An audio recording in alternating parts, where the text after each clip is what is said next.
میں خداوند کا شکر گزار ہوں آج کے دن کے لیے، خاص طور پر اس نیٹ ورک کے لیے جس کے وسیلہ سے خدا کا نام جلال پاتا ہے، اور اس کے ساتھ ساتھ پاسٹر دانش پیٹر کے لیے جن کے توسط سے آج ہم خدا کا کلام یہاں پر شیئر کرنے کے لیے موجود ہیں۔ آج کے دن ہم اپنی رہنمائی کے لیے کلام اقدس میں سے خروج کی کتاب، اس کا پہلا باب، اس کی پہلی آیت سے لے کر 14ویں آیت تک اپنی رہنمائی کو حاصل کریں گے۔ کلام مقدس میں یوں مرقوم ہے: اسرائیل کے بیٹوں کے نام جو اپنے اپنے گھرانے کو لے کر یعقوب کے ساتھ مصر میں آئے یہ ہیں: روبن، شمعون، لاوی، یہودا، اسکار، زبولون، بنیامین، دان، نفتالی، جد اور آشر، اور سب جانیں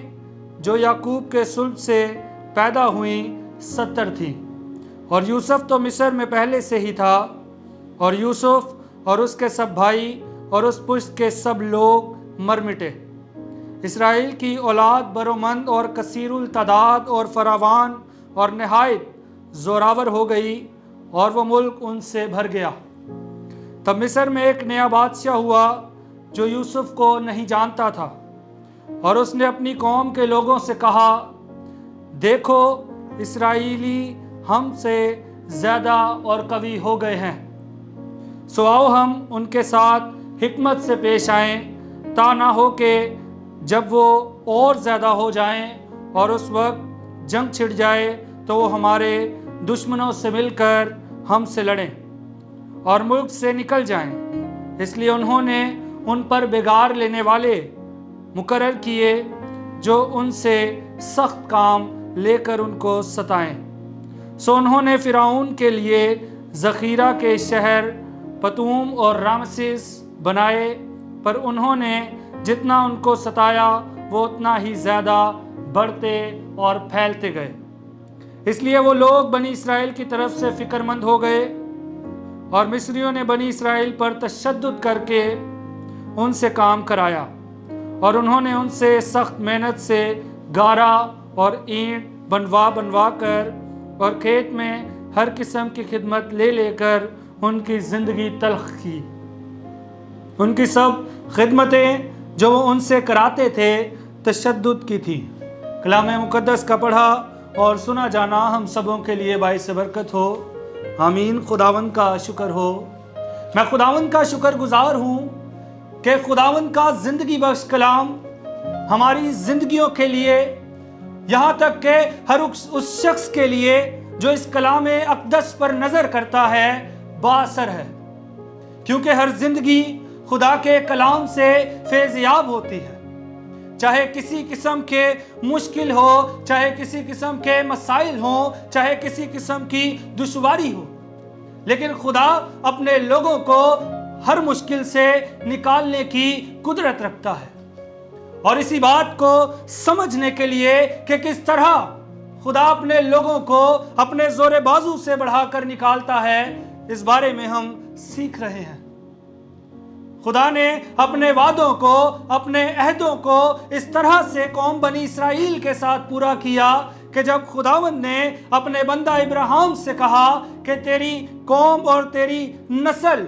زمین پر تاروں کی زمین پر ریت کے ذروں کی مانند ہوگی اور آسمان کے تاروں کی مانند ہوگی، اور پھر اس وعدہ کو پورا ہوتا ہوا ہم اس حوالہ میں دیکھتے ہیں، جہاں پر ہم دیکھتے ہیں کہ یعقوب کے 12 بیٹے بہت سے قبیلوں میں بٹ رہے ہیں، بہت سے قوموں میں بڑھ رہے ہیں، اور یہاں پر لکھا ہے کہ ان کی تعداد کثیر ہوتی جا رہی تھی، ان کی تعداد بڑھتی جا رہی تھی، اور وہ نہایت زوراور ہوتے چلے جا رہے تھے۔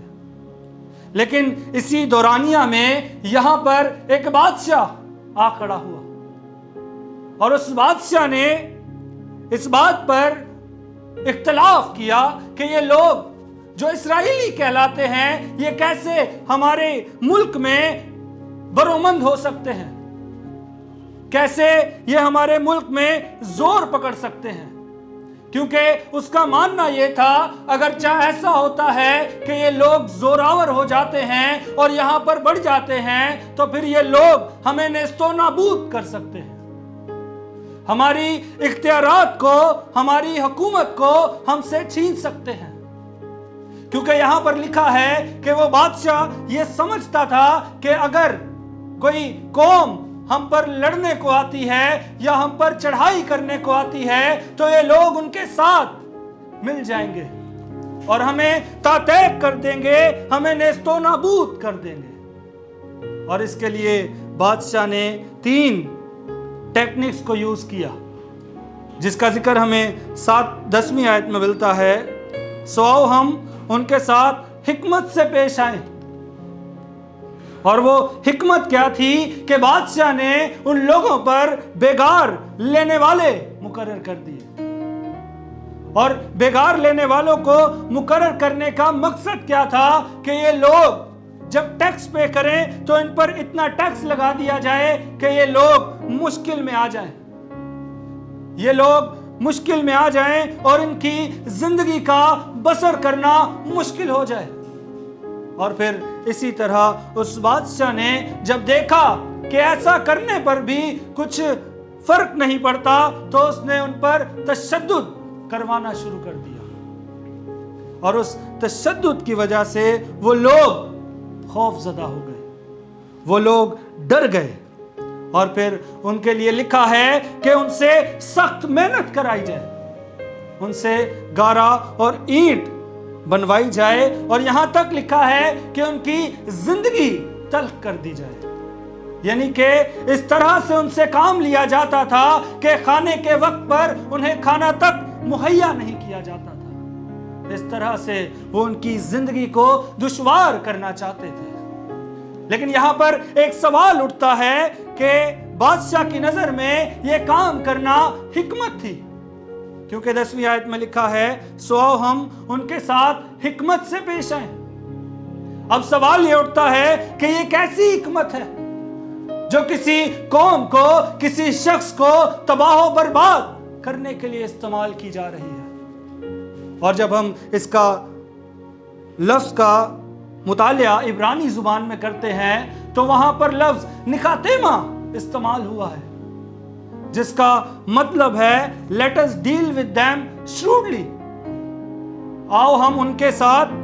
حکمت سے پیش آئیں، جو یہاں ترجمہ ہے اس کا NIV بائبل ترجمہ کرتی ہے let us deal with them wisely،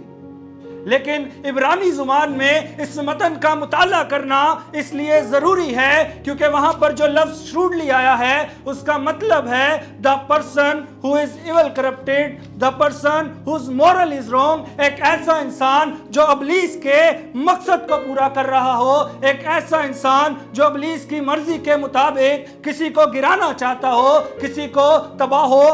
برباد کر دینا چاہتا ہو۔ اور یہاں پر نصیحت کی اور سیکھنے کی بات یہ ہے کہ اگر ہم اس لفظ کا اصل اثر اپنی زندگی میں جانیں تو پھر ہم کبھی اس طرح سے حکمت کا استعمال نہیں کریں گے۔ یاد رہے کلام اقدس میں 2 قسم کی حکمت کی بات کی گئی ہے، ایک حکمت خداوندی ہے اور دوسری حکمت ابلیس کی ہے جو کہ دوسروں کو نیست و نابود کرنے کے لیے استعمال کی جاتی ہے، جو کہ ہمیں اس بادشاہ کی زندگی اور سوچ میں نظر آ رہی ہے۔ اور اگر آپ میرے ساتھ دیکھیں یعقوب کا عام خط اس کا 3 باب اور اس کی 15ویں آیت، تو وہاں پر لکھا ہے یہ حکمت وہ نہیں جو اوپر سے اترتی ہے بلکہ دونوی اور نفسانی اور شیطانی ہے۔ ایسی حکمت کے لیے کہا جاتا ہے کہ یہ شیطانی حکمت ہے، اور یہی حکمت بادشاہ وہاں پر استعمال کرتا ہوا نظر آتا ہے۔ اور اصل میں بادشاہ کی نظر میں یہ کام کرنا حکمت تھی، اس لیے وہاں پر جب اس کا ترجمہ کیا گیا ہے تو حکمت کا لفظ استعمال کیا گیا ہے۔ اور اگر ہم اس لفظ کی حقیقی ویلیوز سے واقف ہوں تو پھر ہم کبھی اس طرح سے کسی کے لیے برا نہیں چاہیں گے اور پھر اسے برا چاہنے کو حکمت کے طور پر استعمال نہیں کریں گے۔ اور پھر اسی کے ساتھ ساتھ خدا کا بندہ موسیٰ جب خداوند نے اسے چنا تو اس کی وجہ کیا تھی کہ خداوند کی حضوری میں قوم بنی اسرائیل کا آہ و نالہ پہنچا تھا، کیونکہ یہاں پر لکھا ہے اور خداوند نے کہا میں نے اپنے لوگوں کی تکلیف جو مصر میں ہیں خوب دیکھی اور ان کی فریاد جو بگار لینے والوں کے سبب سے ہے سنی، اور میں ان کے دکھوں کو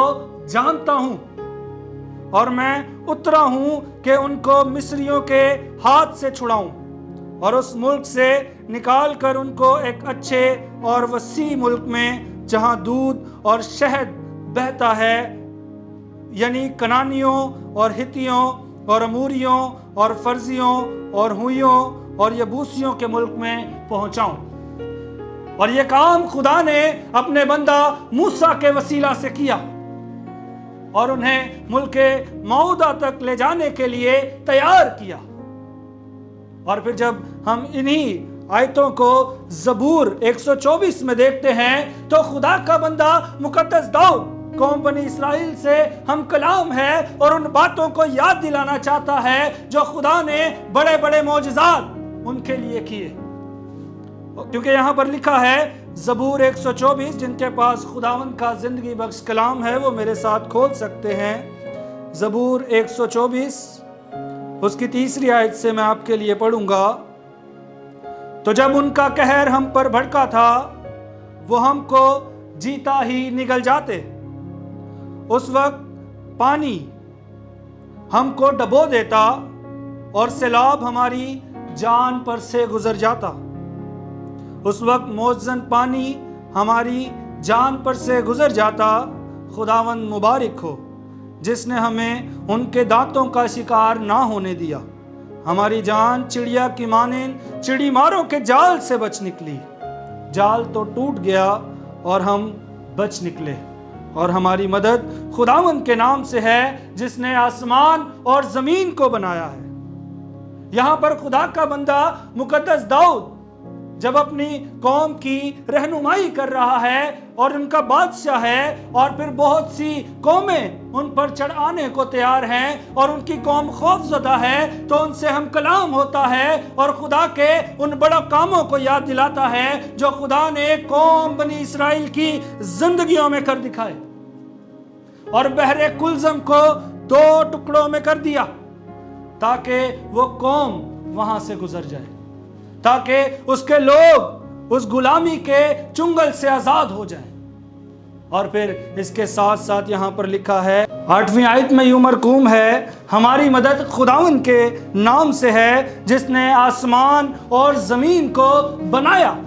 خدا کا بندہ مقدس داؤد قوم بنی اسرائیل سے ہم کلام ہوتے ہوئے یہ کہتا ہے کہ تم کیوں کر گھبراتے ہو جب تمہارا خدا تمہارے لیے کیسے عجائب کام کرتا ہے جن کا تجربہ تم نے اپنی آنکھوں سے دیکھا ہے۔ اور پھر ہم اسی کو جب آگے دیکھتے ہیں ہماری مدد خداوند کے نام سے ہے تو مجھے ایک بڑا خوبصورت واقعہ یاد آتا ہے کلام اقدس میں سے، 2 سلاطین اس کا 19 باب۔ یہاں پر ایک بادشاہ ہے جس کا نام حزقیہ ہے، اور اس بادشاہ کے دور میں ایک قوم یروشلم کو فتح کرنے کی بات کرتی ہے، اور پھر وہاں پر وہ کہتے ہیں کہ ہم اس قوم کو تاتیک کر دیں گے اور یروشلم پر قبضہ کر لیں گے۔ اور اس وقت خدا کا بندہ حزقیہ بڑا پریشان حال نظر آتا ہے، کیونکہ یہ لوگ جو کہ اسوری تھے، اسیرینز تھے، یہ جب وہاں پر آئے تو انہوں نے بہت سی قوموں کو، بہت سے قبیلوں کو ختم کر دیا، نیست و نابود کر دیا تھا۔ اس لیے حزقیہ بادشاہ اپنی قوم کے لیے اور خدا کے گھر کے لیے جس کے لیے اس کے اندر غیرت پائی جاتی تھی پریشان حال نظر آتا ہے۔ لیکن خدا کے بندہ نے ایسی حالت میں کیا کیا؟ اس سے پیشتر ہم جانیں گے کہ اس کے گھبرانے کی وجہ کیا تھی۔ وجہ یہ تھی کہ یہ لوگ جو اسیرینز تھے ان کے بارے میں کہا جاتا ہے کہ یہ بہت بڑے بڑے اور قداور لوگ تھے، اور اس کے ساتھ ساتھ یہ لوگ قداور تھے، اور نہ صرف قداور تھے بلکہ ان کے پاس ایک ہنر پایا جاتا تھا، اور ان کے بارے میں کہا جاتا ہے کہ یہ ایک بھالے سے ایک انسان کے 2 ٹکڑے کر دیا کرتے تھے۔ اور ہنر یہ تھا کہ یہ لوگ جب ان کے قبضہ میں کوئی آ جاتا تو انہیں اوپر اچھالتے اور نیچے اپنا بھالا کھڑا کر دیتے تھے، تاکہ اس بھالا کے اوپر وہ انسان گرے اور وہ ختم اور مر جائے۔ ایسا ہنر اسیرینز کے اندر پایا جاتا تھا، جس کی وجہ سے یہ بادشاہ خوف زدہ نظر آتا ہے۔ لیکن اس نے خدا کے بندہ داؤد کی اس بات پر تکیہ کیا کہ ہماری مدد خداوند کے نام سے ہے۔ اور پھر یہاں پر لکھا ہے، جب حزقیہ بادشاہ نے یہ سنا تو اپنے کپڑے پھاڑے اور ٹاٹ اوڑھ کر خداوند کے گھر میں گیا۔ خدا کا بندہ ٹاٹ اوڑھ کر خداوند کے گھر میں گیا، وہ دنیا کے معبودوں کے پاس نہیں گیا، یا پھر خدا کا بندہ کسی اور کے پاس نہیں گیا کہ تو میری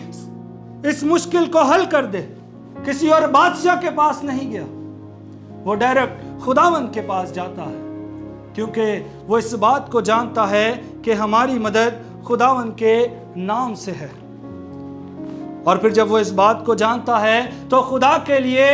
اس کے لیے ایک بڑا کام کرتا ہے۔ وہ اس رات میں جا کر خداوند سے دعا کرتا، ٹاٹ اوڑھ کر خداوند کی حضوری میں بیٹھتا اور خداوند سے التجا کرتا ہے کہ تو ہی مجھے ان لوگوں سے چھڑانے کی قدرت رکھتا ہے، کیونکہ تو ہی زوراور خدا ہے، تو اسرائیل کا زور بازو ہے۔ اور پھر خدا اس کے لیے ایک بڑا کام کرتا ہے۔ اور یہاں پر لکھا ہے، کیونکہ میں اپنی خاطر اور اپنے بندہ داؤد کی خاطر اس شہر کی حمایت کر کے اسے بچاؤں گا۔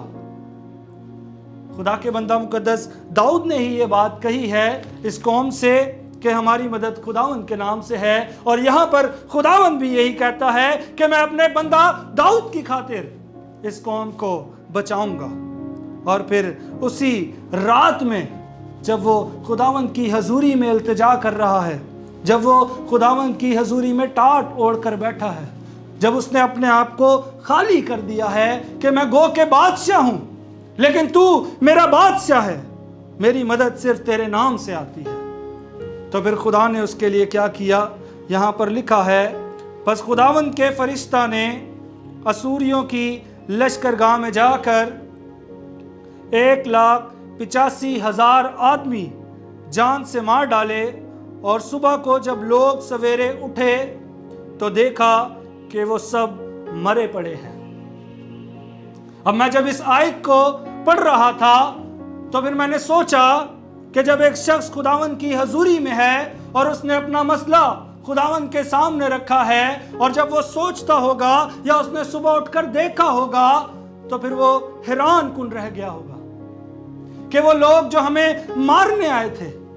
وہ نیز تو نابود ہو چکے ہیں۔ پہلے وہ ایک کی طرف بڑھا ہوگا، پھر بڑھتے بڑھتے اس نے دوسرے کو دیکھا ہوگا، اور یہاں پر لکھا ہے کہ 1,85,000 لوگ خداوند کے فرشتہ نے اس رات میں مار ڈالے۔ اور یہ خدا کا بڑا کام ہے، خدا کے بڑے کام کی گواہی ہے جو خدا کے بندہ حزقیہ کی زندگی سے ظاہر ہوئی۔ اور اس بادشاہ نے قوم بنی اسرائیل کی بہتر طور پر رہنمائی کی، اور خدا کے گھر کی جس کی یہ غیرت رکھتا تھا، خدا نے اس کے لیے بڑا کام کیا ہے۔ اور اسی کے ساتھ ساتھ